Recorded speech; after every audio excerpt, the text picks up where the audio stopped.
Hello and welcome. This is the All 12 Signs video series for Mercury going retrograde. This is going to happen in the signs of Capricorn and Sagittarius. In this video, I will be reading for Taurus.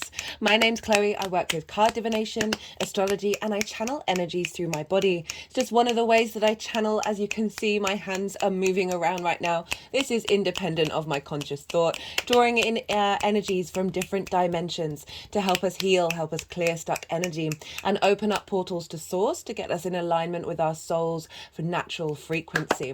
For those of you who know your time of birth, I really recommend checking out the sign that falls in the first house. This is called your rising sign, where your ascendant is. For each of the signs, it will be as if they are in the first house. However, this does not invalidate you looking at any other part of your chart, perhaps where your Mercury is, because your Mercury is getting activated with this transit. Just look to wherever that sign falls in your chart, look to the house that it's in, the themes of that house, and then apply those themes to all the messages that come through. It's as if that sign, with all the connotations of your natal chart, have now moved to the first house. I hope you enjoy. Taurus rising. How you doing, Taurus? For those of you tapping into the Taurus energy and it doesn't fall in your first house, which is called your rising sign, where your ascendant is, look to the house that Taurus does fall in. Look to the themes of that house and apply those themes to the messages that come through. It's as if that Taurus energy, with all the connotations of your natal chart, astrological points, celestial bodies, themes of house, have now all moved to the first house. So take what resonates, leave what doesn't. Well, okay, so this is a big transit. It's a bit complicated.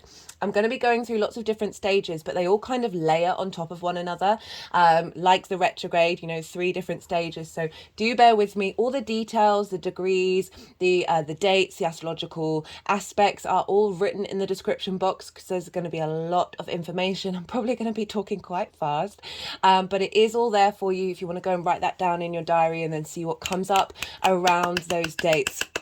So Mercury retrograde, this is the final retrograde. Okay, the energies are just wanting to do a fair amount of energy work for you, Taurus, off the bat. So do bear with me while this is happening. Okay, so we've got this Mercury retrograde. It's the final Mercury retrograde of the year. It's also the final Mercury retrograde in the sign of Capricorn with Pluto.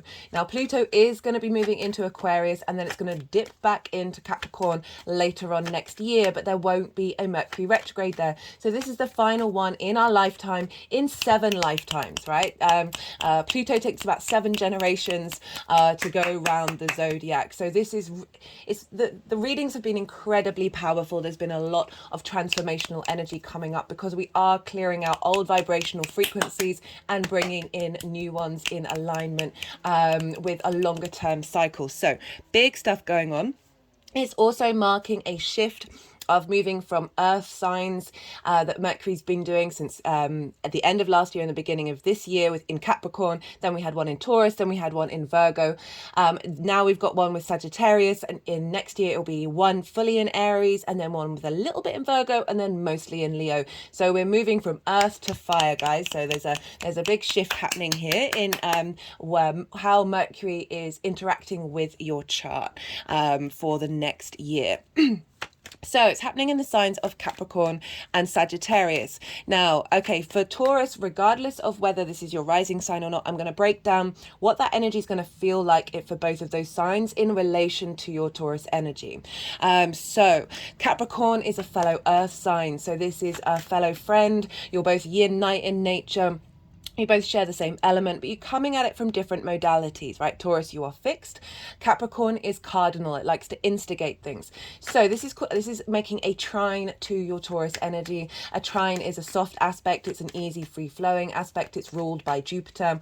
It's here to provide wisdom, elevation, expansion, a deeper understanding and knowing and faith. And with that, we relax a little bit. And that's when the flow comes in, Lady Luck comes in, opportunities and a sense of abundance. So we've got a very supportive energy coming in with the Capricorn side of the retrograde, and then it's moving into Sagittarius. And for Taurus, this is an in conjunct. So this is when 2 signs have I talked about you're both for Capricorn, both yin in nature. So that's the baseline, the yin yang, and then it's the element, and then it's the modality. With Taurus and Sagittarius, you haven't got any of those three things in common. So essentially you're dealing with 6 different energies trying to work together. Now, an inconjunct isn't a traditional aspect. I love it. Once I got into astrology and realized, oh, that's why those areas of my life may have been felt a little bit sticky, a little bit difficult, a little bit frustrating. But then when I came to realize, oh, that's the magic of it once you work through that. Oh, right. Anyway, so 6, it's like herding cats, okay? So Taurus, you are fixed earth and yin in nature. Sagittarius is mutable fire and yang in nature. As I said, herding cats, 6 different energies. This can be discombobulating. This can be grinding your gears. It can involve a little more hard work. Can be crossed wires, can be frustration, because you think you're getting 6 energies trying to figure out how to work together. That takes a little bit of effort. The way that I visualize the inconjunct is, this is something I used to do as a kid. I don't know if kids still do it, so it might be showing my age. Hopping on one leg, moving one hand around on your belly in a circle, and patting your head with your other hand. You're doing 6 different things. Sorry, not 6 different things, 3 different things. So not even 6, still doing 3. And it can take a little bit of effort to do it, and it can feel really weird and really strange, because actually we're not really wired for multitasking. So try talking to someone who's on their phone. Even when they say they're listening, it's not going in. And so this is really harnessing and honing the skill of being able to multitask things that are out of sync as well. So it's not like everything's in flow. You're doing things that are out of sync. But once you do, you start feeling like the neurons in your brain are creating new pathways. And it really reminds me, I get a lot of adverts for this. I've never looked into it myself. It's something I want to, but I'm still struggling to get the yoga practice up and running. That it's what I think it's like called quantum movements, where you see people doing interesting things with all the limbs in different ways. And again, it's that inconjunct energy of not being necessarily so linear and so straightforward. It's more sort of quantum energy coming through. It's very once you realize, 6 energies, that's going to be a bit of hard work. Once you get over that, you then then you can create from 6 different energies rather than being limited. So the trine, you're dealing with you've got 2 things in common. So you've only got 2 different energies working together. And so, yes, that's an easier aspect because you've got something more in common. So you're able to sort of elevate what you understand of those things that you have in common. Whereas the inconjunct is sort of breaking out of the norm. It's breaking out of convention. And yes, it may be a little bit difficult, but it does bring about very innovative, very inventive possibilities. And the more you sort of understand, this might just be a bit icky, but there's taking a step back, being the observer of it, and then finding solutions, right? So that's the Sagittarius energy in relation to you, Taurus. So I do try and be quiet when they're doing clapping. So I appreciate some of you are listening on headphones and it might be hard to distinguish the words over the clapping. So that's the sort of general energy. Right. Now I'm pulling cards for 4 different piles and 1 bonus card. I'm the first, so there's 3 parts of the retrograde cycle. We're currently in one of them. And then I'm pulling cards for the when Mercury goes beyond the retrograde cycle. So it's kind of like how this energy is manifesting moving forward. So the first pile is the shadow phase. We are currently in the shadow phase. We have been since the 25th of November, which was a couple of days before the full moon in Gemini. So things may have cropped up around that time to sort of give you clues about what the retrograde is going to be all about. Things can come out of the shadows around in the shadow phase. So this is when Mercury is going over the degrees. It's going to retrograde over, so it's initiating that retrograde cycle, even though it's not retrograde itself. And so, as I said, things can come out of the shadows. You might be doing some shadow work during this time. Sometimes it's louder than the retrograde itself. I've certainly noticed like my electronics going a bit haywire since the shadow phase, right? So you can have sort of the elements of the retrograde showing up in that shadow phase. It can often be that we're working unconsciously with that retrograde phase, whether we're aware of it or not, and sort of giving us support. But just generally, there are things that you may be contemplating, being an observation of, that are really going to be tied into the retrograde. So you might want to go back and look around the 25th of November and see what may have come up. Did you receive any messages? Did somebody come back into your life to tell you something? Those sorts of things. Where did you have an idea, a light bulb moment that came out of the blue? All of these sorts of things. Were patterns and information being shared that is then going to be built upon moving through this retrograde. So that's the first pile. I'm going to be breaking down all of these phases with the astrology after the run through. The second pile is the retrograde itself, and this is on the 13th of December, and this is happening 8 hours after the exact moment of the new moon. So this retrograde is tightly linked into the lunation cycle as well. So it's linked into our intuition and our cognitive thought. So retrograde, what's that all about? Well, we all know the stereotypical things I've already mentioned. I've had some electronic issues, right? So Mercury represents for me it's flow. The key word is flow, but it's information. Everything is information, but Mercury is the fastest moving planet, so it really does appreciate flow. It wants to release stuck energy. And so with the retrograde, Mercury slowed down. Mercury is a bit discombobulated. It's not moving as fast as it usually would do. And so this is when things can go a bit haywire, a bit discombobulated. So mail may go missing, communications may go missing. Mercury represents communication, information, electronics, commerce, travel. So there may be travel delays, there may be issues around payments. So anything that you're doing during the retrograde, so if you're sending an important email or an important document, make sure you've got a copy of it. If there's a deadline with things, follow up with enough space for the deadline. Say, have you got this? Did you get this? Did this turn up? Those are the checks and balances that you can do to sort of mitigate any of the disruptions that Mercury might be bringing. But I do find, so retrogrades are revising, we're revisiting, we're bringing nuance and depth to something because Mercury's slowing down, we're going over old territory, we've already been over this, so now we're building on everything that we've learned. It gives us this moment to slow down. And I find it's often redirecting us. And I'm linking this back to the male because sometimes things can go missing and then turn up at the right time. There was a retrograde in Capricorn a couple of years ago, and a message, a Christmas card that I sent didn't reach the person in time, but in time for Christmas. Well, it's actually a winter solstice card. It didn't reach them in time for that, but it got there at a point when they really needed it. Someone in their life had passed away. I'd sent them some crystals. I'd written something in it, and it really touched them in that moment. So even though it was delayed, it actually turned up at the right time.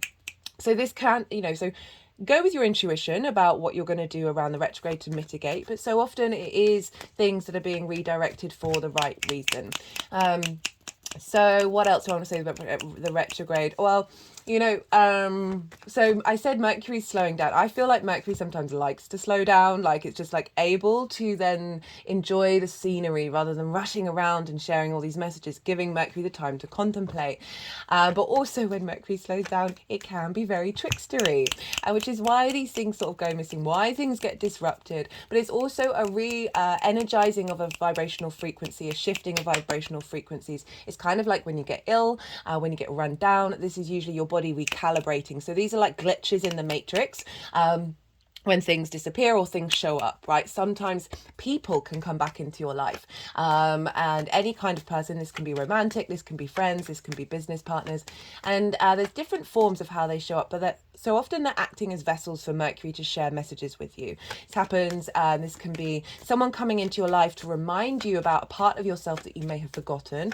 It can also be reminding you of a situation that perhaps you would have gone along with, but now you've evolved and it's no longer serving you, and then it helps remind you of the journey that you've been on. And sometimes it can also be people coming into your life that are a part of a longer term cycle. It all depends. Just be an observation of it all.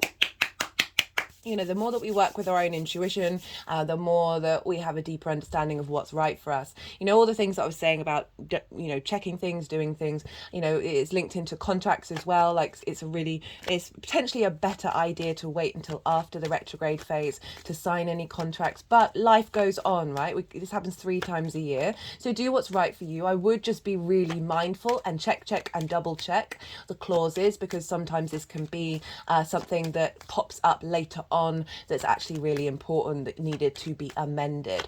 Speaking of amending contracts, this is a great time to amend contracts, right? Whether that's like contracts of like getting a mortgage, moving home, business contracts, whatever it is, but it's also the contracts that you have with the people around you, like the relationship contracts.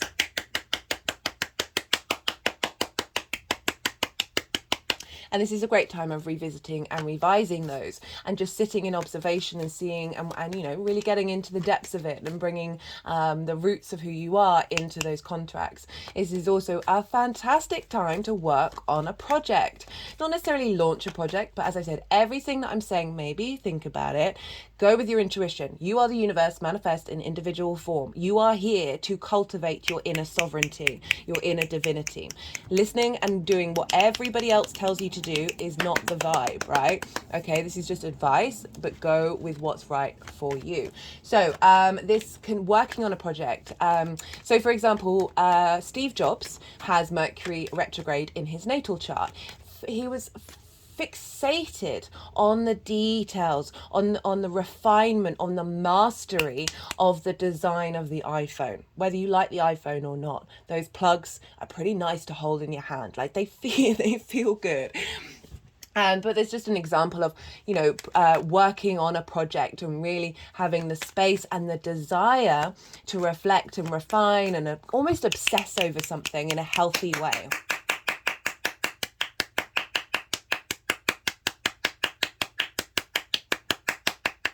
But this is only the second route, and so not all the information is going to be revealed, not the whole story isn't here.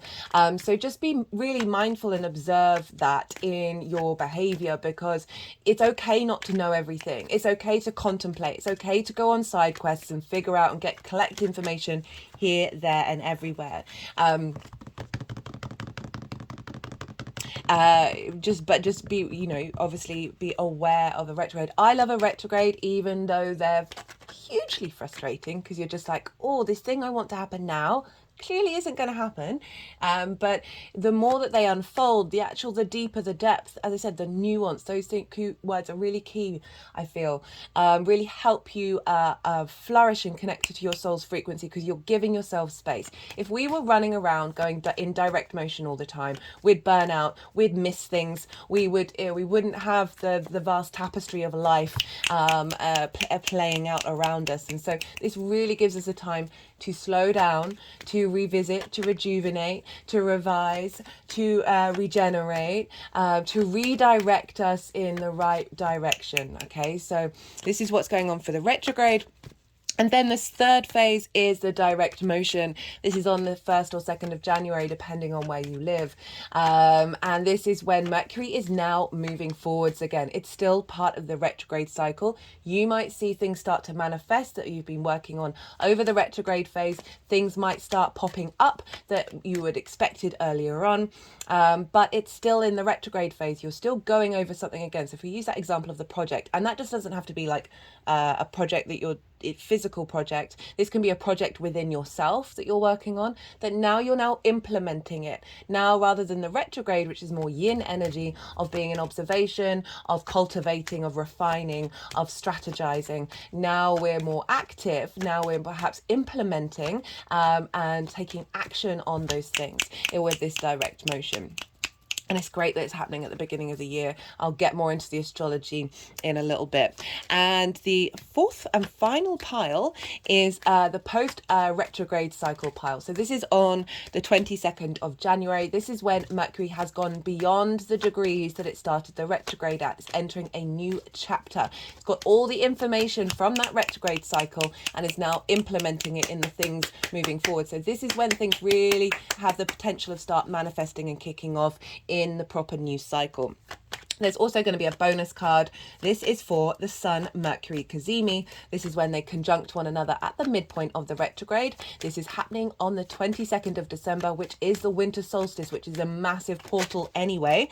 And so we've got this very powerful astrological alignment at the same time, which is fab. So I'm going to be pulling a little bonus card because this is when Mercury receives all the wisdom, the vision, the clarity, the animation from source energy, from that divine light of the sun, from our purpose, and that's downloading into Mercury and helping us sort of perhaps gives us clues about some of the things that have been going on during the retrograde. It's still the retrograde, still got half of the retrograde to go following that, but Mercury is moving from the evening star, which is more yin energy, more retrograde energy is in sort of looking to the past, revisiting things, nourishing, nurturing, cultivating, observing and strategizing, to more direct action and looking to the future.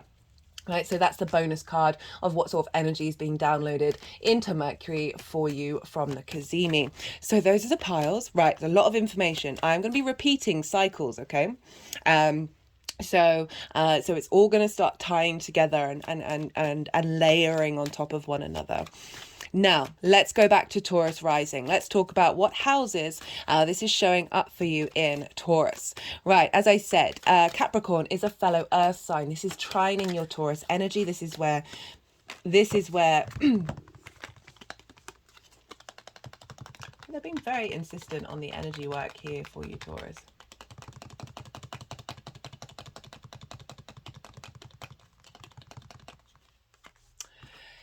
Right, so this is trining your Taurus energy. As the Nine of Cups, it kind of seemed to want to come out, but I'll put it back.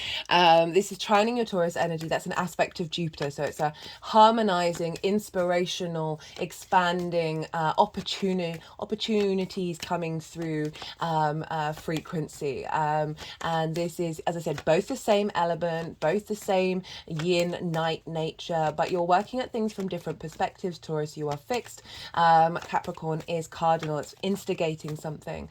And this is over in your ninth house, your perspectives of the world, how you see yourself in society, in the collective, in the universe. Why do you exist? Why does the universe exist? What are your morals, ethics, philosophies, perspectives, your connection to book, religion, source energy, nature, science, whatever it is that's bigger than you, that you are a part of, that you are questioning and contemplating, things that you are exploring, mapping yourself out in the world, figuring out what other perspectives are in the world. This is also about learning and teaching. It's more mastery of something in terms of the learning rather than instigating learning something new.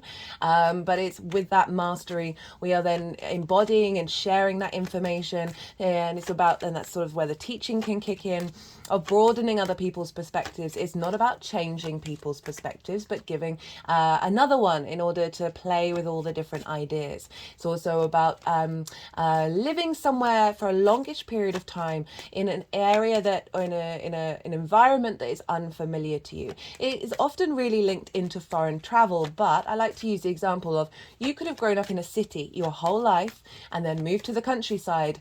That's a different perspective right there. You are learning, you are broadening, you are seeing a different way of life. So it's all about perspective, broadening them. It's all about the constructs and understandings of yourself in the universe, right? It's called the House of the Gods in traditional astrology. So we're instigating things here. Mercury's kickstarting its retrograde. It's in the sign of Capricorn. Capricorn's ruled by Saturn. Saturn can be a bit of a no planet. It can bring up limitations, frustrations and restrictions, as well as many other wonderful things. But I like to use this no of like drawing a line under certain vibrational frequencies that are no longer serving you. And because we're involved with Pluto, we're composting that energy and shifting and transforming that into magnetism and your own inner power. So this is drawing a line under perhaps misbeliefs around who you are in the universe, misbeliefs around perspectives, being able to broaden your mind. Perhaps there may be some areas of your life that you might feel that you're a little closed off, right? We all have that. We all have our certain limitations. We're here to try and figure out where our boundaries are with that. So that can be perhaps if you've got some things within you that you're like, oh, I need to work on that. This can be a great intention to set with the retrograde of being like, bring in some opportunities to bring in different perspectives. It's also instigating in Capricorn, Earth, collective, long-term legacy energy, the longer-term cycles of bringing in a new vibrational frequency that is tapping you into your deep soul knowing that you are part of a longer collective energy. You have the great wisdom and depth within you to be able to see long-term strategy here, right? Of where are we going and what are we doing and who are you in relation to that. So it's really activating some of those codes that you may have within you that might just be evolving and like helping. This is helping activate them, make them even stronger. Had an energetic release at that one. They seem to like that vibe. Activating a new connection to the gods, right? A deeper understanding of your perspective within that. This could also be about, this could be a really great thing to activate, say if you're like doing a course or in whatever area that's an element of mastery. This might be a great time if you've got a project that you've got going on in relation to that mastery of learning. This is a really great time to really get into the weeds with that, as well as potentially bringing in new possibilities of activating a higher level of mastery. Whether you're doing a course or not, it can just be your own personal journey. Okay, so we want to look to where Saturn is. And Saturn is over in the sign of Pisces, which for you is in your 11th house. This is your hopes and dreams, friends, groups and alliances, and reaping the benefits from your 10th house. So wherever the ruler is of a sign impacts the sign that it rules. So Saturn being in that 11th house with those themes is impacting how this retrograde is showing up, right? Saturn, yes, restrictions, limitations and boundaries, but authority, strength in your foundations, integrity and legacy and commitment. Saturn, I've done three Saturn in Pisces series. If you haven't seen any of them and you want a deeper understanding about what's Saturn doing in your 11th house, I really do recommend checking out the first series. In each of the introductions of that series, I break down the bigger themes. So Saturn in Pisces, Saturn with Neptune in Pisces, Saturn in relation to Jupiter, because Jupiter traditionally rules Pisces, and therefore wherever Jupiter is currently in your sign, Taurus, is impacting what's going on with Saturn. So I go into the major themes with that. The second series is the retrograde. So we've passed that. You might want to revisit it. There were some really cool channeled messages that came through in some of those introductions, especially I think my favorite one was about the id, the superego and the ego. Really liked what that message had to say. But the third cycle is a recent one that I've just done, which is Saturn going direct, which happened on the 4th of November. So that's a longer term cycle because Saturn isn't going to go retrograde until the end of June next year. So that's a bigger cycle that we're working with. So you might want to go and tap in to see what Saturn's up to, because that will feed your understanding of how that's affecting what's going on with this Mercury retrograde. Now, Saturn in the 11th, this can be having potential restrictions around your hopes and your dreams, right? In order to get to the deep depths of your foundational space and strength of your own commitment and understanding of what you truly want, what you're committing to, where your integrity is with friends, groups and alliances, and also in what it is that you're receiving from your career life path, right? And so really bringing in a sense of commitment and legacy into those hopes and dreams that's feeding into who you are in the world. If we link it into friends, groups and alliances, having authority in those areas may be impacting how you see yourself in the world and really fulfilling that. You may have got more responsibility in relation to into those groups and alliances, and that's really helped to mature you understand what your role is, what your part to play is in the world, right? There may be things that have come through that are linked into your sort of legacy in terms of reaping the benefits from your 10th house that is shaping and forming this new vibrational frequency about who you are in the world, right? The more that we're confident with who we are in the universe, the more we're able to hope and dream and expand, right? So there's a nice little feedback loop going on there. Saturn wants you to get in alignment with longer term cycles in terms of your hopes and your dreams, and get in alignment with your true deeper understanding of your soul's frequency on this planet, right? Right. I feel perhaps some superficial hopes and dreams may fall apart or fall away.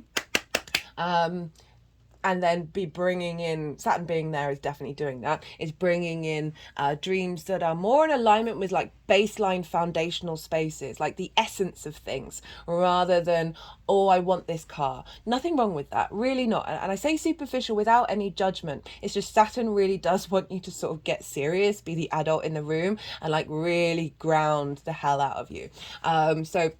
And think long-term cycles. So this is really bringing in a sense of character into this, and allowing perhaps there may be blockages around being able to dream in that way, because you may have not been able to dream long term, right? And this is really creating a space for you to be able to do that and feel good within your physical body doing so, because this is all trining your ascendant, this beginning part, and Saturn is sextiling your ascendant. So these are very positive aspects that are feeding wisdom and creativity in the way that you embody yourself from a sort of a higher depth, right? We're also, with Pluto, clearing out a lot of fears around how you see the world and how you understand it, and really allowing you to tap into the long term rather than the immediate future.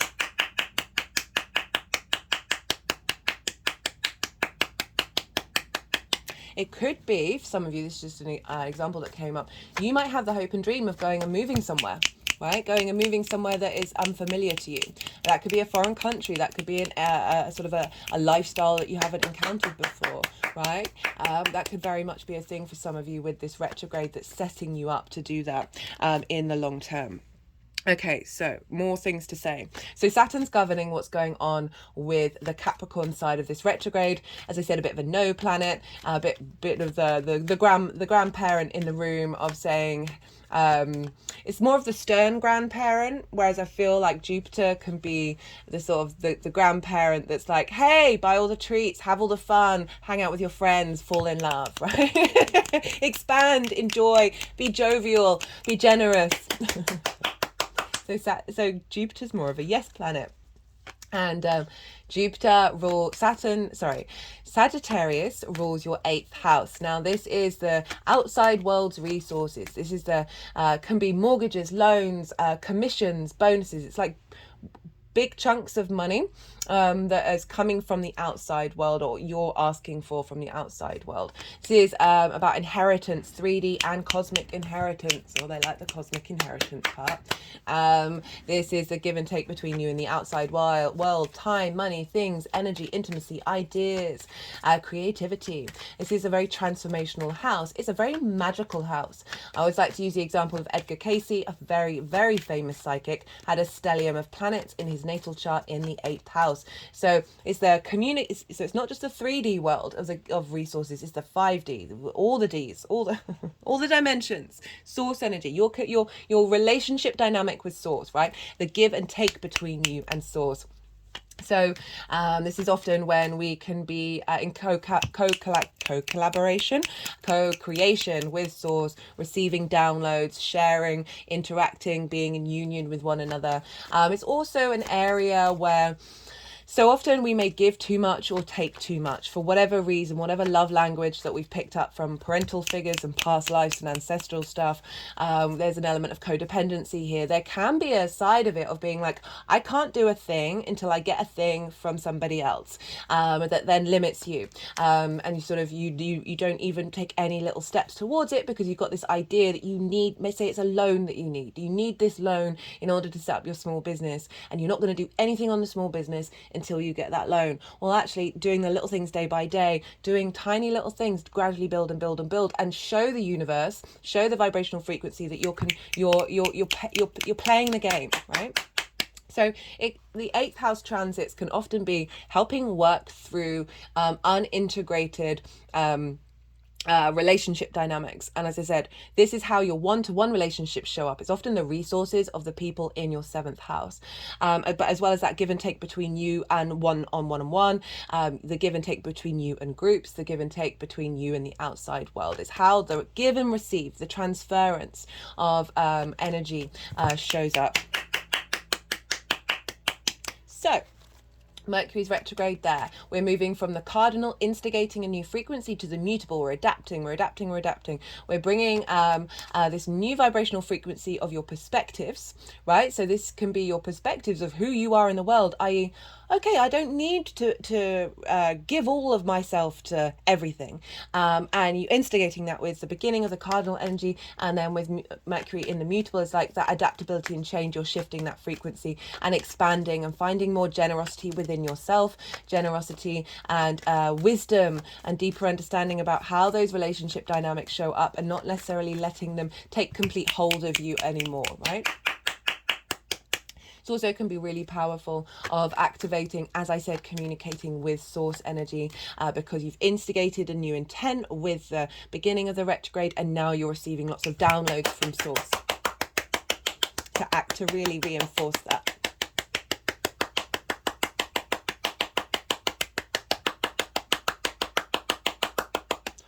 Ooh.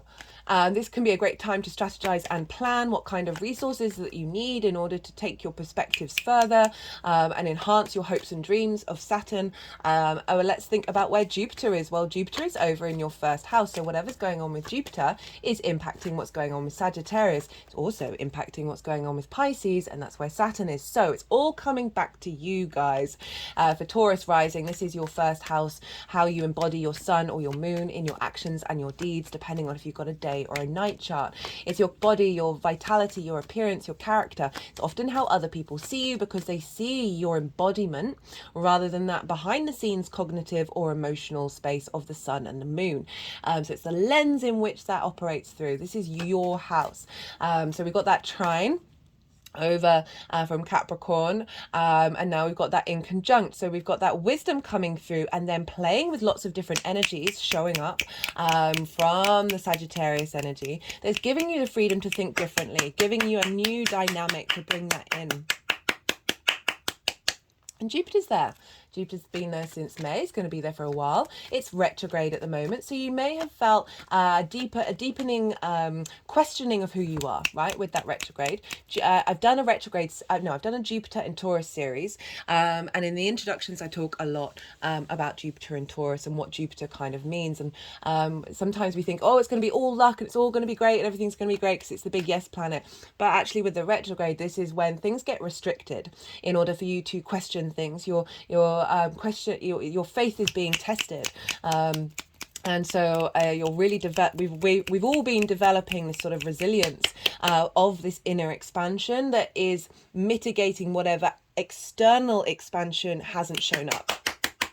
So in the first house, this is the house of self, feeding into that give and take between you and the outside world, making sure you have the wisdom and the faith and the expansion of understanding you, and making sure that you have confidence within yourself, wisdom within yourself, to respond to dynamics in a way that's healthy for you in the long term, right? So we've got the two rulers of these signs, Jupiter and Saturn. They are the last visible outer planets to the naked eye. They have longer term cycles. Jupiter is 12 years, Saturn is 30 years. So this retrograde is being governed by planets that are all about longer term cycles. So this Jupiter cycle is activating an embodiment of self, and we've got Uranus there as well, so it's very unique. It's bringing in new possibilities that are breaking us out of conformity, and this is feeding into Mercury in the sign of Sagittarius. So it's making sure that you are in those new frequencies of relationship dynamics are in alignment with you and your embodiment of your own wisdom. It's making me think about what I said at the beginning of the video of like, I'm telling you these things to be careful of and be mindful of, but please work with yourself first, right? That feels like what this vibe is, of like an enhancement of being able to do that. This is also perhaps Jupiter bringing in a frequency that allows for more abundance in your life, right? With the resources from the outside world. But it's still retrograde until the end of the year. Right, so those are the sort of the themes of what's showing up. So we've got the 9th and the 11th working together. We've got the 8th and the 1st working together. And so now let's talk some astrology. So now this is when I'm going to bring in the astrology into these 4 piles. And then we'll be doing some tarot at the end of it. Okay, so the shadow phase, as I said, this started on the 25th of November, a couple of days, the weekend before the full moon in Gemini. Why is this significant? Well, it's significant for two reasons. Because that Gemini full moon was ruled by Mercury. So Mercury got an upgrade with that full moon. We across the board, we all got an upgrade with that full moon. So whatever completed with that full moon, if you haven't seen it already, I've already done obviously a full moon transit series. Now with the full moon and new moons, I work with 6-month cycles. I incorporate the new to full moon lunar month cycle as well, but it's mostly the 6-month cycle. So we got a download with that full moon that is then unfolding in that area of our chart for the next 6 months to the new moon in Gemini next year. So you might want to go and check that out again, just because it might give you an understanding of what upgrade you got, what got completed, because that's going to be would have impacted Mercury in its journey through the shadow. So you may have felt after the full moon, all of a sudden, certain things that may have been originally a part of the retrograde have now got cleared away. And the other part of why that full moon is important is because Mercury made an exact square with Neptune, and that square is coming up later on in the reading. And for me, that was very much about Neptune is the area where we transcend. This is our connection to source energy, all the frequencies, all the dimensions, all the possibilities, unconditional love, this openness of all the possible realities. And it really felt with that square to Mercury.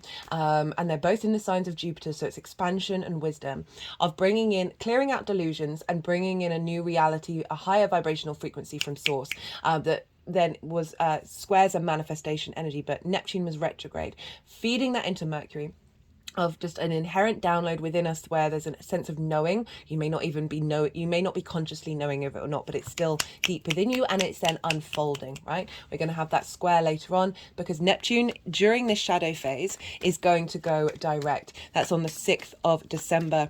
And so we're having more clarity come through. We're allowed with that direction that is going to be impacting what's going on with this retrograde.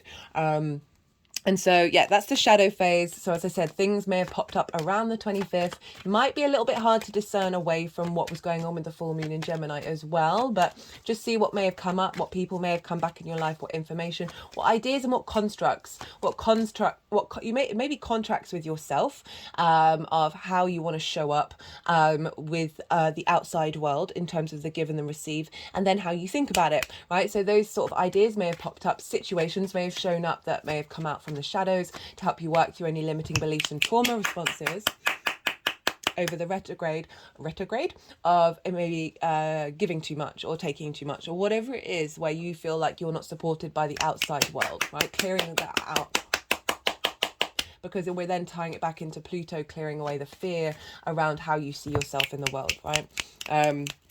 Big stuff. I mean, the cards so far have been pretty. I mean, with that 9 of Cups was winking at me earlier. Right, so that's the shadow phase. And now the retrograde itself, which is on the 13th of December, which is happening 8 hours after the new moon in...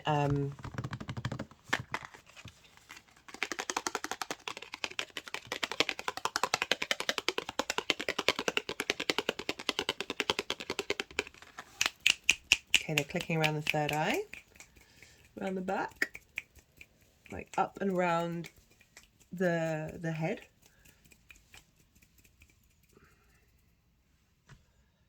Okay.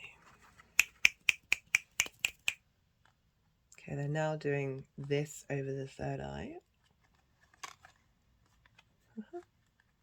Putting it over the head of the Knight of Wands. I love that.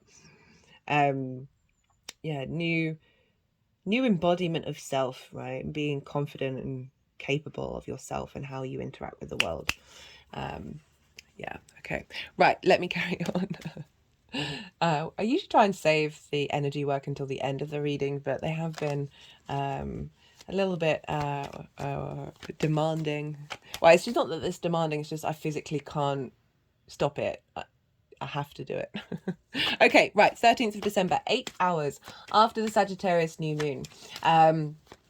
We are having Mercury go retrograde. Why is this significant? Well, Sagittarius is one of the signs that Mercury's going to retrograde over. It's currently at this point in Capricorn though, and then it's going to move backwards. So this new moon of Sagittarius is that the way all the planets are talking to each other at that new moon is going to be imprinting into the Sagittarius area of your chart. So the Mercury is going to be influenced by this, and so we're going to get another upgrade from the moon cycle into this Mercury retrograde.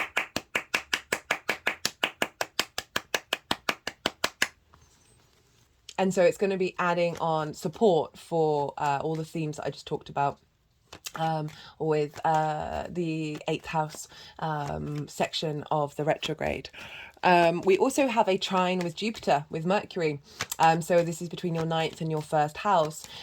Jupiter's still retrograde, so we may not have all the pieces of the puzzle yet. We may not feel fully expansive, but there's some deep inner wisdom being fed into Mercury at the beginning of the retrograde. And the reason why I talk about the astrology for the beginning of the retrograde, the beginning of the direct motion, and then the post-retrograde cycle is because how the aspects that Mercury is making at that time is going to infuse Mercury for the rest of that particular part of the cycle before it then hits the next point.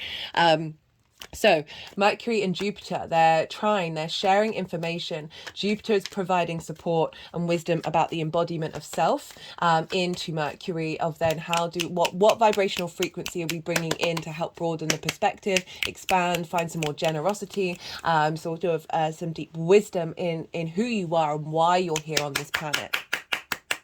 And also this is about sharing perspectives as well. So it could be activating a future dynamic where your perspectives, cardinal, 9th house, Capricorn energy, are going to be more accessible to the 8th house, the outside world, right? So we've got the hopes and dreams, friends, groups and alliances impacting, sharing this knowledge, wisdom of Jupiter in the 1st house in the give and take, in what you're exchanging with the outside world into those groups, friends and alliances. So we've got that trine with Jupiter, very inspirational energy. We also have a bi-sign sextile with Saturn.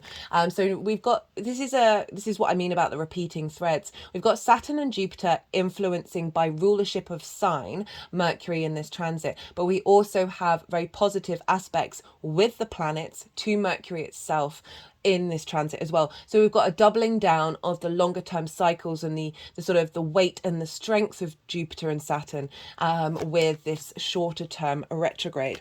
So we've got that sextile by sign with Saturn in Pisces, which again, that's implementing perhaps these new perspectives and your deeper understanding of yourself and sharing of these perspectives with friends, groups and alliances. As well as getting this new frequency in alignment with the longer term cycle of your hopes and your dreams, right?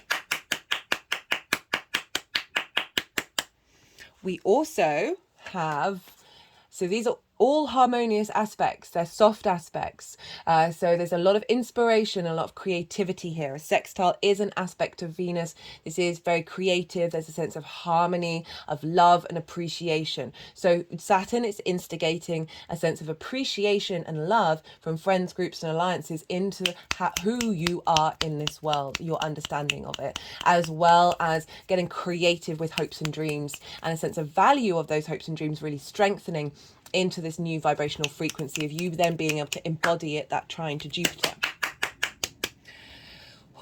We've also got a sextile with Venus, another benefic and another aspect of Venus. So this is just a lovely energy. It's powerful.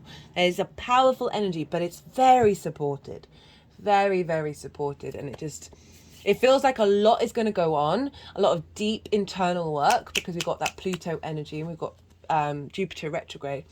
But coming out the other side of it is such strength. I'm loving it. I'm loving it so much. So Venus is over in Scorpio, which for you is in your 7th house of one-to-one relationships. This is opposite your Taurus energy. This is business partners, one-to-one clients, intimate friends, intimate long-term committed relationships, and your intimate connection with the universe, with source energy. So Venus is moving through this. She's going to move. She might be in now. Let me see. I know she's moving into Scorpio today. Not quite. Still at 29 degrees, 42 minutes of Libra. She's moving into Scorpio today. And she's going to be there for a little while. And she's making this sextile to Mercury. I'm getting some very interesting sensations in my body with that one. So Venus in the 7th house. This is you... It's an interesting dynamic when you have things move through the 7th house, because it is both how you are seen by the other, it's also how you see the other, and the general connection to the other. So Venus, love, appreciation, value, grace, harmony, ease, flow, desire, pleasure, right? So, but overall, the Venus in the 7th is wanting, it's charm as well, wanting to transform that relationship dynamic. This is the first time Venus has been there since the South Node was in the sign of Scorpio. So now you're activating all of that refinement that you did with the South Node eclipse cycle. And Venus is bringing this sense of confidence, perhaps just feeling good being around other people on a one-to-one basis, having deep connections with people on a one-to-one basis, and generally just transforming your understanding of what pleases you, how do you, in terms of intimate relationships, and how do you show up, like what lens in which you show up with in that way.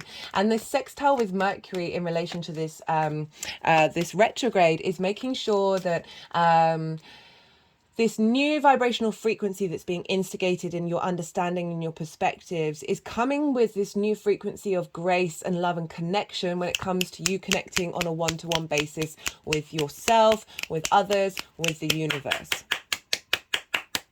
There's an intensity there. There's an element of purity, of wanting to bear all or stay within, right?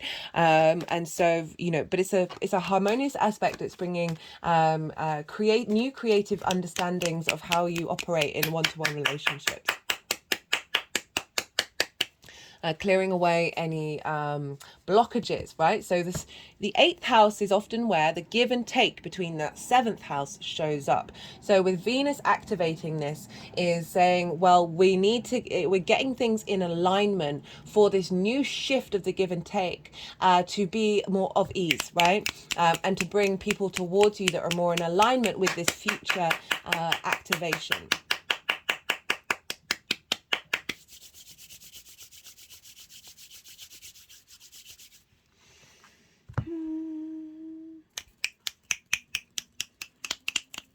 Okay, so that's the retrograde phase.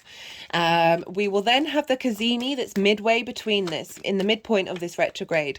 That's happening on the 22nd of December. This is the winter solstice. So, as I said, this is a very powerful energetic portal. Very powerful. This ties us into time and space in the longer term cycles. I see this as the new moon of the year, the beginning of the year.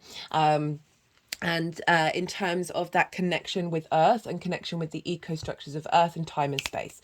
So this is a great time to set intentions linked into those themes, however they show up for you. And it's amazing that we have this Mercury Sun Cazimi happening on the day of the winter solstice. So when the sun is starting to get, when the day is starting to get longer. So we're getting a massive download coming down at this time. A lot of clarity, because Mercury is in Capricorn right at the beginning. This is 0 degrees of Capricorn. So there's a real sense of clarity of the long-term plan showing up here. And I mean the long-term plan. Capricorn, collective Earth, right? Saturn, long-term cycles, cause and effect, understanding what isn't working, understanding what you need to activate, and the commitment and the determination and the integrity that you're putting into that longer term cycle. So it's tied into the retrograde, but it's also tied into, for me personally, the new year, the new Earth year. Now, we've also got the sextile to Saturn and the trine to Jupiter. Jupiter's still retrograde during this winter solstice cazimi. So we, again, outer planets in alignment with your first and 11th house, your hopes and your dreams, how to embody them, feeding into your commitment to yourself and your understanding of you with the universe, right? And your ability to broaden your perspectives and bring in different perspectives that help elevate your embodiment of self and your hopes and your dreams. So that's the cazimi. And then on the 2nd of January, Jupiter has now gone direct. It happened on the 31st of December. 1st or 2nd of January, depending on where you live. It's really late in the evening on the 1st, right? I'm going to put time zones in the description box. I still haven't done it. I will do it. I promise I'll do it. I probably will have done it by the time this comes out, though. Just so you have an understanding of when Mercury exactly goes direct. So it may be for a lot of you on the 2nd. I think this is a great time to set New Year's resolutions. So this is now tying us in with the Gregorian calendar or whatever calendar that you use. Actually, it's not. So the Chinese calendar, that is later on in the year. That's, I think, the Aquarius new moon. I think it's the Aquarius new moon. Which is the new year. So it's tying you in with the Gregorian calendar, if that's the calendar you work with. I'm trying to think of other calendars. I'm going to Google and find out what other calendars are used. Anyway, right. It's tying you in with a social calendar, right? That is a numerological calendar that's bringing us all collectively as a human species that the rest of the world and the ecostructures don't abide by, right? So it's you can set different intentions at these 2 points. But this is nearly swore. This is such a great time to set intentions when now Mercury's going direct. It's the morning star. It's looking to the future. It's taking action. It's wanting to go forwards. It's got a plan. And this is Jupiter's now moving forward. So you've got this sense of outward abundance, outward expansion. Not only that, Mercury is conjunct Mars. And this is in the sign of Sagittarius. Mercury conjunct Mars is Mercury with the intentions that you're setting, the ideas, the communication, the information, feeding that to Mars, our motivation, our drive, our passion, our activation, our will to act, right? The hot-bloodedness, right? But motivation, right? What a perfect combination of astrology to happen in linked into the Gregorian calendar, that we have this activation energy and your clarity and vision, your knowing of Sagittarius, right? Your faith that you have in order to embody this for the next year. Love it. So this is in the 8th house. So let's think about intentions for the 8th house, making sure that you're in harmony and alignment and flow with the outside world's resources, not clawing on and holding on to things, tapping into your own resources, and then by not clawing on and saying, expecting that and wanting that and that, you're opening up space for you just to flow and connect to abundance rather than restriction, rather than lack. That can be a really great thing. Can be intentions around transformation, can be intentions around communicating with source energy in a way that facilitates your expansion of your soul. Healthier relationship dynamics. All sorts of things. Right. We also have positive aspects with Mars and Mercury with the South Node and North Node. So this is the eclipse cycle that we're currently in the signs of Aries and Libra. These are where we're headed, what we're striving for, what we're refining. So we've got a sextile with the South Node. The South Node is in Libra, which for you is in your 6th house of work, health and routines. This is the adult in the room. The South Node is refining how you work, how you take care of your health, how you take care of your routines. Can also be very draining, but let's look at refining because it's a place that we're comfortable with, and it's kind of like retrograde energy. It's where we go deep within and then we really refine and build and strengthen that South Node. It's also about releasing toxins, so this can be a great time of connecting to any toxic energy that you have around the way that you work, the way that you take care of yourself, the way that you take care of your health, and having the dynamics and the resources come in from the outside world, whether it's support from spirit, support from the outside world, support from your relationship dynamics, support from your relationship with yourself. in alignment with these New Year's resolutions, as well as just generally the direct motion that Mercury is making of putting action into that, that's in alignment with that which you're refining in the South Node. Aries over in your 12th house, your hidden house, your house of mysteries. This is often where depression, anxiety, grief, loss, isolation can hang out. It's sort of mental constructs, mental pain, mental stuff, and stemming from trauma responses and limiting beliefs, right? Underneath all of that is the magic of your soul. This is another magical house. The Aries North Node moving through there is an accentuation of that. You may be going through some difficult times. Bear that in mind. I've done a series for Aries North Node Libra South Node transit. It's in its own playlist. It's really easily accessible. I talk about the bigger main themes of that cycle, because when it's eclipses, I do lunation, so they come up then. And in the introductions, I talk about North Node in Aries, South Node in Libra, the two of them together. North Node conjunct Chiron, that's happening around February next year. Big themes. So you might want to go check that out, especially with the North Node in your 12th and the South Node in the 6th, because there just may be some difficulty. They're difficult houses, right? Maybe some difficulties that's showing up. They're actually liberating you and clearing energy out. So do be kind to yourself, Taurus.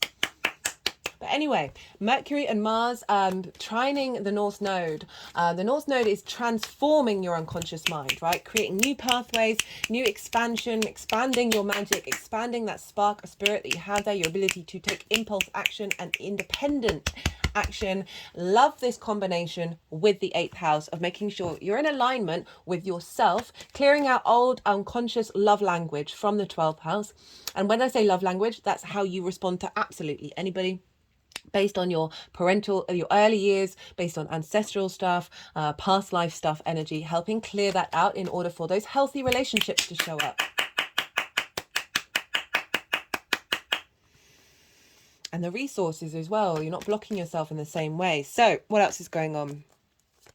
There's this, okay, so we've got the square with Neptune. So this square that I talked about earlier, of this new reality coming. Now, both Neptune and Mercury are moving direct. This is the activation of the direct motion, of the instigation of that element of those hopes, the new reality of your hopes and your dreams, and a new vibrational frequency of how you are in friends, groups and alliances, new frequency of what you receive from your 10th house, feeding into Mercury in the sign of Sagittarius, of making sure that's in alignment, making sure the outside world is in alignment with this new reality. And you're able to instinctively take action upon it. Okay, my favorite aspect is next. So we have a square with Juno, the asteroid, and the moon over in Virgo, which is a fellow earth sign, Taurus. And this is in your 5th house of your creation energy. The things that bring you pleasure and joy, the things that bring you a spring in a step, games, amusement, play. And sorry, just letting the energies do what they need to do with the cards. Brings you play. This is your romance and short-term dating. This is children, both literal children, your own people, children that you work with, children that you birth into the world, as in creative children. So whatever creative pursuit that you have, and this is when you put your individual spark onto anything. When you birth it into the world, that can feel like giving birth as children. Not literally giving birth, but it's going out into the world. It's now separate from you, as well as your inner child, right? So we've got Juno, commitment, squaring Mercury and Mars on a day which I really recommend you make your New Year's resolutions. Commitment, yes, love it, with your moon, where your needs are being met when it comes to your joy, to your creativity, your pleasure in this 3D existence. It's not just about romantic relationships. Pleasure should be found everywhere. We get it twisted when we focus too much on one side of things. And so it's really bringing a commitment of making sure that play, that pleasure principle is being reinforced into these new relationship dynamics. And that creation energy, right? That abundant energy, that bringing things into being.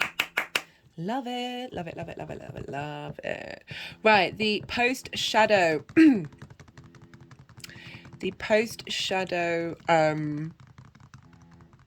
post-retrograde cycle is on the 21st of January.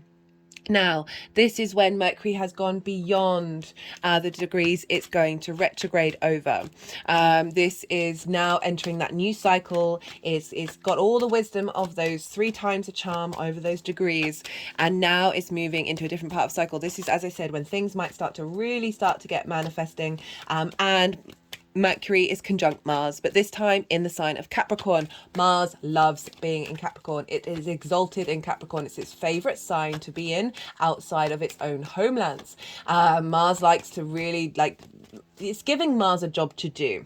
There's a real sense of, I feel like Capricorn gives Mars a lot of integrity, right? A lot of strategy. There's a lot of leadership as well involved with Mars being in the sign of Capricorn, but just generally Mars loves a thing to do.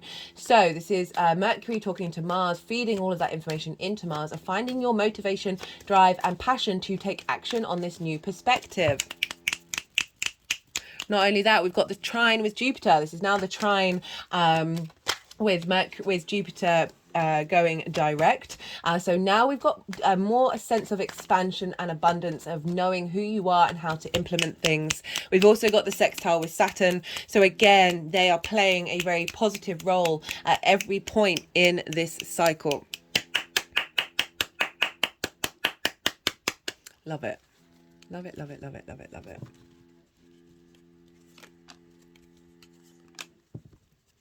Okay, so they've put the deck down. All the cards that want to come out have come out. There's quite a few cards here, Sagittarius. Now, we've just had the Yang Day action side of the reading. Oh, before I start with that particular line of spiel, it's not spiel really. Look to where your Mercury is in your natal chart. Look to the house that it's in, the themes of that house, because those themes are going to show up for you on a personal level that is beyond this general reading. Right, just had the Yang Day action side of the reading. This is the go, go, go, the stimulation, the extrovert, all the information, all of it.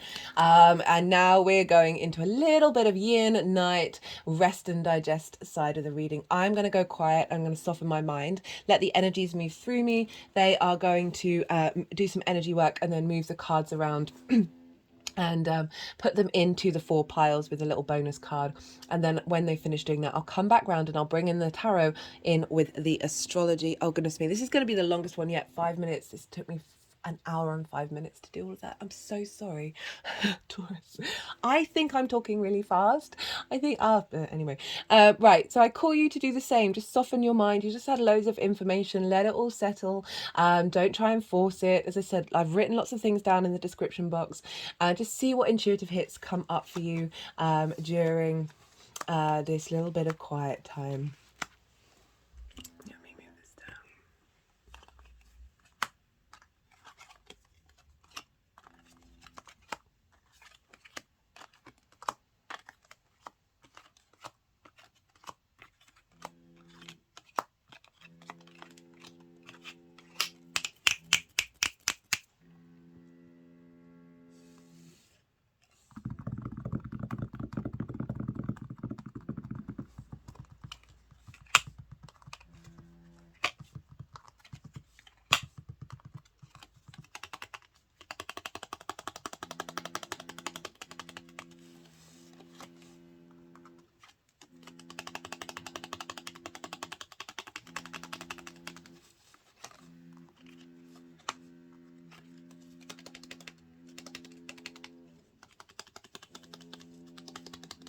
I don't know if you can hear that, but I live not very far away from a construction site that are building houses, and it sounds like a foghorn at the moment, but hopefully you can't hear it too much. All my windows are shut. There's literally nothing I can do about it.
we're just clicking over the third eye.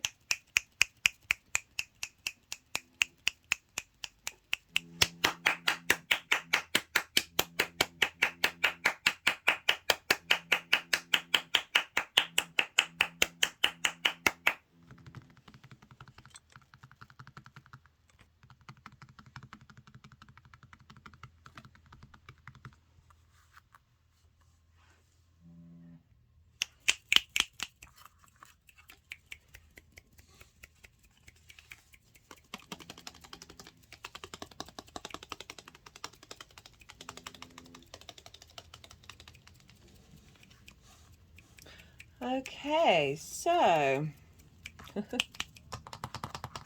we have for for the shadow phase, we've got all swords, Taurus. So there's a lot of new clearing out of ideas and thought processes here. We've got the Knight of Swords, we've got the Three of Swords in reverse, we've got the Two of Swords, and then the Six of Swords crowning it. So this feels like there's been I just feel like it's an interesting combination with the Knight of Swords and the Two of Swords. So the Knight of Swords is very committed to its cause, but it's almost like fools rush in. Like it can be very hasty in the actions that it's taking and the assumptions that it's making, and it can often, if we're thinking about the perspectives and the give and take between you outside the world, it just feels like potentially jumping in too fast or limiting yourself by not giving yourself a moment to take a breath to then expand. Right. We've also got the Three of Swords. It's in reverse, so this feels like what's coming up in the shadow phase are a clearing out of old trauma, a clearing out of any restrictions that you may have had, any limitations that may have distorted your perspectives of who you are, right? Any heartbreaks where you then potentially feel like you don't deserve this, or whatever it is that's shown up for you. And it's coming with the Two of Swords, which is about going into contemplation and pause and evaluating potentially any situations that you may have gone in that may be, as I said, that fool's rush in, that speed, that movement, that determination, and maybe a way you maybe have burnt yourself out in the actions that you've taken. As well as any a releasing of any pain that you've had from those perspectives, right, of who you are, or what other people might have said or done to you that have then limited your understanding of who you are and the value that you have in this universe through the give and take between the outside world's resources. Because it's come with the Two of Swords, which is saying that energy is showing up, but you're giving yourself the pause and the grace to go inwards, to meditate on it, to sit with it, before picking which direction you're going to go in, right? You're allowing some stillness here. You're allowing your intuition to help guide you rather than the rushing in, right? So there's a real shift of energy frequency of how you navigate. Speaking of navigation, we've got the Six of Swords here. As I said, very protected. You're being guided from these choppy waters to some calmer waters, but it does mark a transition phase. Obviously, this is the first part of the cycle of the retrograde, but it's saying that already with that shadow phase, whether you're conscious of it or not, you are taking with you the things that will serve you in the long term. Remember, this is Capricorn energy. This is long-term committed legacy coming up of these constructs, these perspectives that are then going to enable you to embody a new frequency of calm, right? Away from the sort of the rushing in, away from potential heartbreak that may have happened and grief or whatever it is. This can just be like grief over the world, linked into perspectives. But whatever's going on, you are now embarking on a journey to calmer waters, which is wonderful. But yeah, it really feels like during the shadow phase, there may be people may be taking action, that Knight of Swords around you. You may be taking action that you're then I can see both paths here of it clearing away grief, that Three of Swords, as well as potentially people taking action that could in the past would have caused you that Three of Swords, but are now no longer doing so, right? And so you're then able to sit with it and be at peace with it, and then recalibrate your responses. right? As well as like clearing away. That Knight of Swords is also sort of clearing away limiting beliefs around any heartbreak that you may have had in relation to how you see yourself in the world as well. I would recommend meditating with that Two of Swords showing up, of allowing, they were doing a lot of work with the third eye, allowing to close your eyes and allow your third eye to navigate you in a meditative state, right? And see what comes up. Nothing may come up, but just allowing space and opening up that third eye in connection to how you want to see on all the dimensions. And the more that we practice that, the more that you then start creating space for that to become a real powerhouse. Okay, so the retrograde itself, we've got some pretty powerful cards. We've got hello, we've got the Seven of Swords, Seven of Wands. We've got the Wheel of Fortune, we've got the Eight of Cups, the Queen of Wands, and the World. So this is telling a very interesting story, right? This figure isn't quite sure of their own value, right? They're a bit unsteady, and when this comes up in reverse, I feel that it's a deeper knowing, like, of yourself and what you have to offer and what you value, right? That oh, I just did a neck crick. That there's a real sense of alignment, and that you are moving away from competition and scarcity mindsets. Like, this is what the retrograde is setting you up for, and instigating. And we've got the Wheel of Fortune. This is the Jupiter card over in your sign, Taurus. So this is a turning of fate, right? You've laid down the groundwork mentally. Now you're activating new passions, new drives, new motivations, with a frequency that is in a state of abundance, as I said, rather than a state of lack. And it's with the Eight of Cups as well, which is great. This is another traveling. You're going on, and there's an element of journeying mentally and emotionally. So this Eight of Cups, this is so interestingly, there's an eclipse here, and I was talking about that Aries North Node in your 12th house, your hidden house, your house of mysteries. Right, so we're clearing out a lot of old unconscious response mechanisms that we learn from a very early age, whether that's from both past life energy, ancestors, as well as recreated in our parental figures. So these cups, they're all upright, so they represent something that's comfortable. This can be a comfortable situation in your life. However, the way that I focus on this card is these are our unconscious response mechanisms. I talked about love languages in the relation of how you may have distorted experiences and interactions with the outside world, right? And there's a progression with these cards of finding real balance with that. And this is saying those unconscious response mechanisms that we have deep in our unconscious mind, they feel comfortable to us, even if they produce situations of neglect, of distortion, of giving too much or taking too much or whatever it is. You making this decision with this retrograde to leave those behind, to walk away and climb the mountain to get a higher perspective. And I really like this combination of cards. Could have got it with the Queen of Wands. So queens nourish, they establish, they observe, they cultivate, they bring depth, they bring strategy. Without the queens, the king, and this is not gender specific, this is just an energy, this is yin energy, without the queens, the kings cannot take direct action that serve them, right? So this queen is very confident, very independent, very passionate, very vital, very energetic. Is your connection to spirit. It's fire energy. It's transformational energy. So if we're transforming this understanding of self, and it's getting an alignment with that interaction that you have with the outside world, and it's bringing in more joy. We've got the sunflower and luck. And this is being crowned with the World. So I really like it's a queen with a retrograde. So it's a cultivating. It's a real, it's not about taking lots of action. It's about really bringing layers of nuance and depth to your understanding of all the topics that I've just talked about. And it's come with the World card, which is great. This is Know Thyself. This is the Saturn card. And I love that it's Know Thyself, because we are dealing with the 9th house of how you see yourself in the world. The more that you know yourself, the more the inner confidence, the inner integrity that you have, you're not potentially bothered by, say, if someone really near and dear to you has done something that you're like, well, I wouldn't have done that.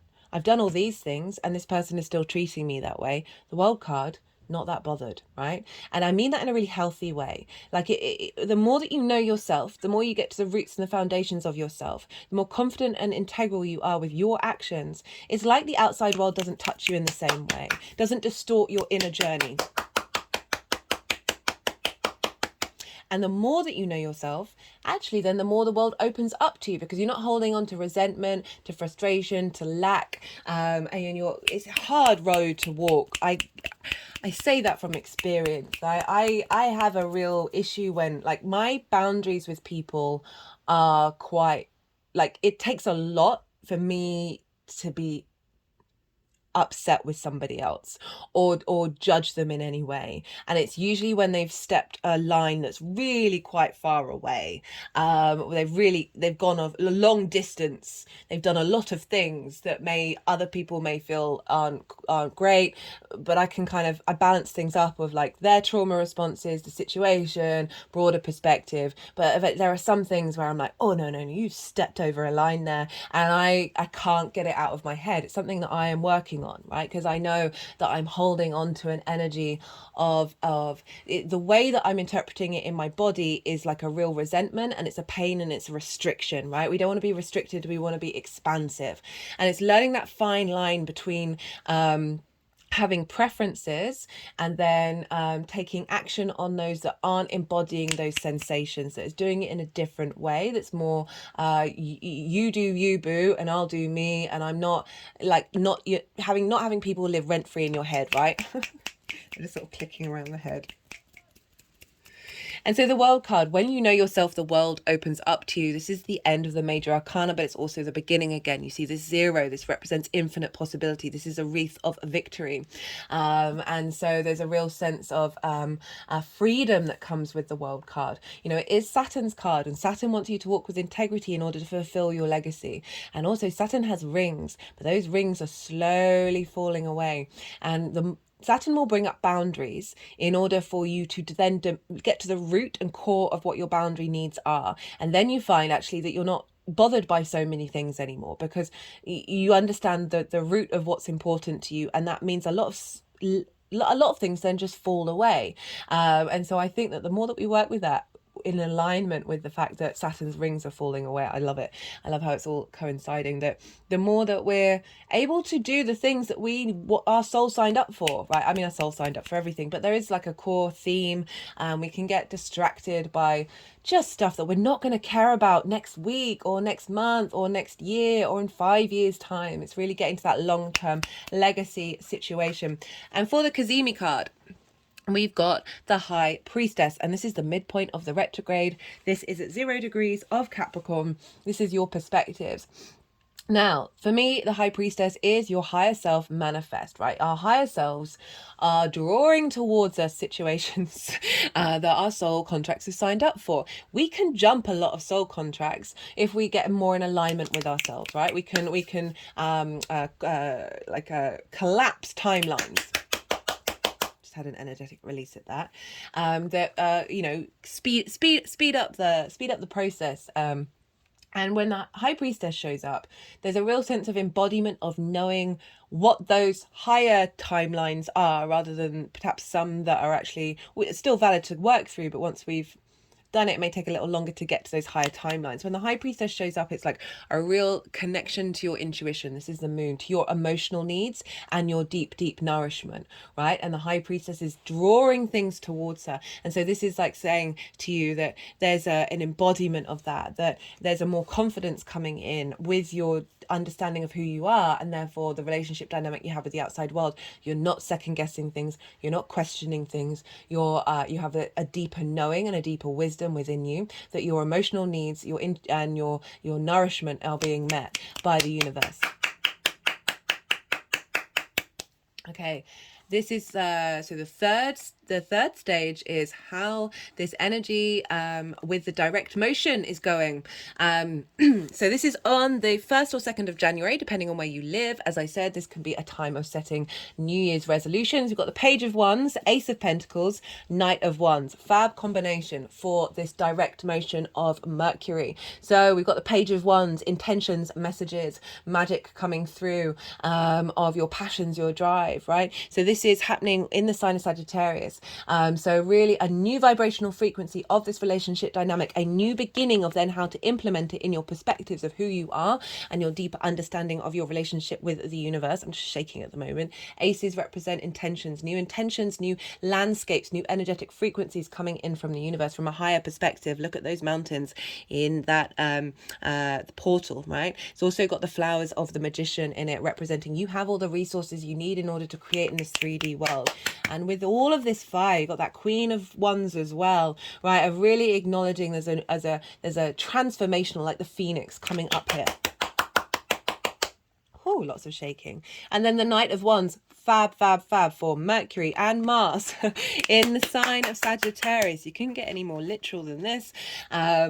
It's still Capricorn season as well. So we've got the Earth. So we've got the two signs combined together. The Knight of Wands being able to embody this new frequency of everything that you've been working on, of being more confident within yourself and being able to adapt and change to your environment rather than get stuck and rigid, right? Taurus, as you're a fixed rising sign, as a fellow fixed rising sign, I am grateful for my Virgo sun. The whole of my chart is fixed, basically. I can be really stubborn.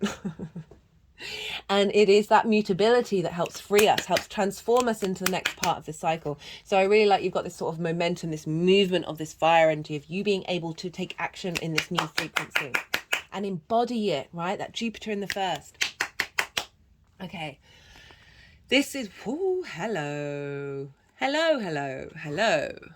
Taurus. So this is the post-retrograde cycle. Goodness me, nearly an hour and a half. Taurus, I'm sorry. I'm enjoying myself, though. I hope you are too. I just can't help myself. So this is on the 21st of January. So this is when, again, Mars and Mercury are conjunct in the sign of Capricorn. The Sun and Pluto have now entered together the sign of Aquarius. That's in your 10th house of career and life purpose. We've got a trine going on with Jupiter and a sextile with Saturn. So look at this. So this is beyond the retrograde cycle. So this is now how this energy is moving and where is this energy taking you? We've got the 10 of Cups. We've got the Sun. We've got the 2 of Cups. Great combination of cards for those two houses, right? We've got the 10 of Cups, which is about, for me, I connect it to enlightenment. It's the only rainbow in the tarot. This is, you think about light when it's refracted, it reforms the rainbow, which is, for me, the chakra body, right? All the chakras in union with one another, in harmony. You're emotionally in alignment, right? You're content, and that energy is spreading out into the world. It's not just an inner space, because the 10, you see there's a family, there's a home. It's about the outward expression of that. You know, it's about alignment. It's about knowing your place in the world, right? The more comfortable and confident we are with that, doesn't necessarily mean that everything in your life is going to be magically better. But the more that you are confident within yourself in this moment, in this vessel, in this 3D world, the more that we can get in touch with alignment, right? Yeah. If you see, if you move it like this, the cups then look like wheels, and in Sanskrit, chakra is wheel. So these vortexes are all spinning in alignment, and I'm feeling, just by talking about it, I'm feeling very at peace with myself. My hand just gone over my heart chakra. So for that 9th house activation of who you are in the world, rather than the grief that we were going through, rather than the rushing around, there's a sense of grace and ease, of emotional contentment. We've got the Sun card. This is joy, this is vision, this is clarity. This is a real sense of connection to the light that is within you, and finding more joy in the exchange that you have with others. We've got the 2 of Cups as well, which is really highlighting that this is a sense of union. There's a sense of respect and honor. They are looking at each other. There's equal height, equal eyes. There's also the caduceus, which is also the kundalini energy. This is a symbol for healing. It's used for doctors and pharmacies, and it's actually one of the Mercury Hermes had this as one of his symbols, right? He was also a healer. And we've got spirit, we've got masculine, feminine spirit, all in union with one another. So this is really representing you being more at peace, you being more connected to your source energy, your soul energy, deeper knowing of who your soul is in this 3D vessel, and feeling more balance within yourself, as well as more light and more joy and more vision and clarity. Remember, we've got Saturn over in your 11th house of hopes and dreams, of where those hopes and dreams are going in alignment with the resources that are available from source energy, from the 3D world, and from other people in your life. Ooh, that was beautiful. By the way, we've also got the Empress at the bottom of the deck. This is your card, Taurus. Taurus risings, one of your rulers is Venus. This is a sense of abundance. There's a sense of opportunity, of fertility, of feeling good in this 3D world, like moving away from that three of swords, and finding more peace in your day-to-day, and put in your perspective of, there's a very distorted reality out there of fear and separation and isolation, and it's manifesting. It's an illusion, it's a delusion, but it is a very real one in the 3D world. And so often we can get pulled back into that. Okay, they just pulled that all the way down to the root chakra. They're just moving to the crown when they're doing this. They're linking the crown and the root chakra together.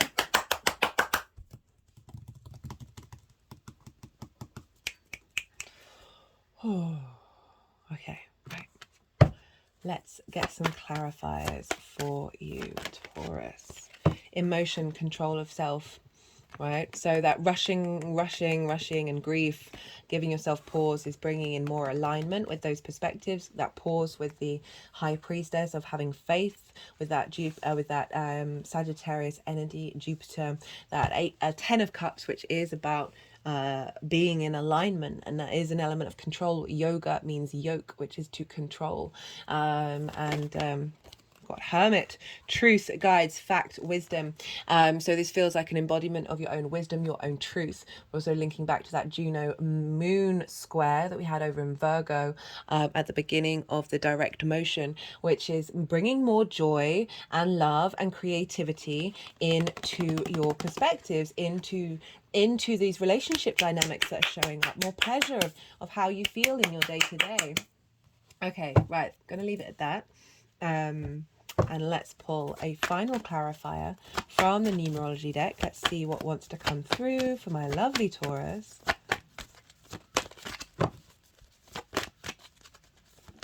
Wait.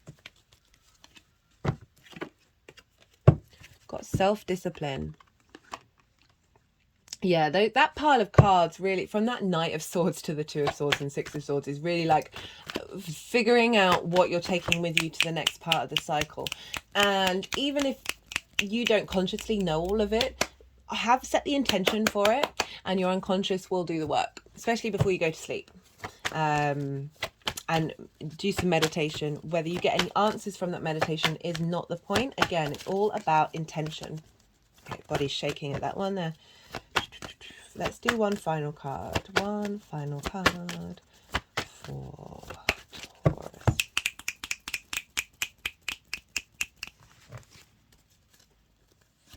Okay, they wanted the card at the bottom of the deck, which is manifestation. Yeah, in alignment with what's coming through with that High Priestess vibes. Okay, maybe okay, I'm thinking about that. Think about that High Priestess when you're making if you are so called to make intentions around the winter solstice, and see what comes up for you with that one. Right, I'm going to leave it at that, Taurus. Ooh, 1 hour and 30 minutes. Okay. I hope you enjoyed that. Be good to yourself, Taurus. Be good to those around you, and most importantly, be well until we meet again.